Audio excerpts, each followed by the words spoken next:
വീട് എന്ന് വെച്ചാൽ അച്ഛന്റെയും അപ്പച്ചിയുടെയും ഒക്കെ കുടുംബ വീട്. അവിടുത്തെ തോട്ടിലാണ് ഞങ്ങൾ ഇപ്പൊ നിൽക്കുന്നത്. കണ്ടില്ലേ, പണ്ട് ഇവിടൊക്കെ ആയിരുന്നു അച്ഛനും അപ്പച്ചമാരൊക്കെ കുളിച്ചോണ്ടിരുന്നത്. അവര് തുണിയൊക്കെ അടിക്കുന്ന ഒരു കല്ലാണ് ഇത്. ഇത് പ്രത്യേകതയുള്ള കല്ലെന്ന് അച്ഛൻ പറഞ്ഞിട്ടുള്ളത്.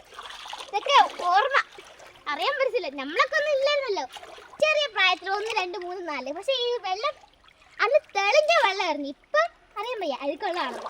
പക്ഷെ ഇവിടെ എനിക്ക് ഭയങ്കരമായിട്ട് ഇഷ്ടം കുളിക്കാൻ. അങ്ങോട്ട് കയറി പോണം. ഇതാണ് അപ്പാപ്പന്റെ വയല് കേട്ടാ. ഈ വഴി പോയാൽ ഈ വെള്ളം പോയി ഇറങ്ങുന്നത് എരപ്പൻകുഴി എന്നാ ഞങ്ങൾ പറയുന്നത്.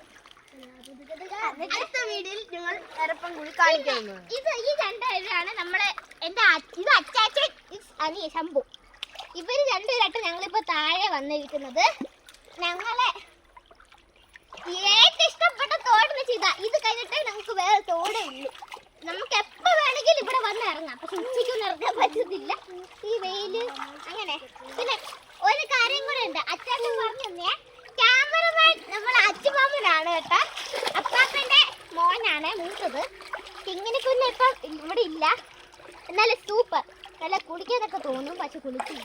അടുത്ത വീഡിയോയിൽ ഞങ്ങൾ എരപ്പൻകുഴി കാണിക്കുന്നു. അടുത്ത വീഡിയോയിൽ എരപ്പൻകുഴി ഉണ്ട്. ഞങ്ങൾ അങ്ങോട്ട് പോയിട്ട് കാണിച്ചു തരാം. പിന്നെ ഈ വെള്ളത്തില് ഞങ്ങൾ അന്ന് ഒരു വീഡിയോ ഇട്ടായിരുന്നു. ഇപ്പം പറയുന്നൊന്ന് കേട്ടോടെ എല്ലാരും പറ. നാണോ ഇത് കണ്ടോ, ഞാൻ ഇവിടെ ഇരിക്കും.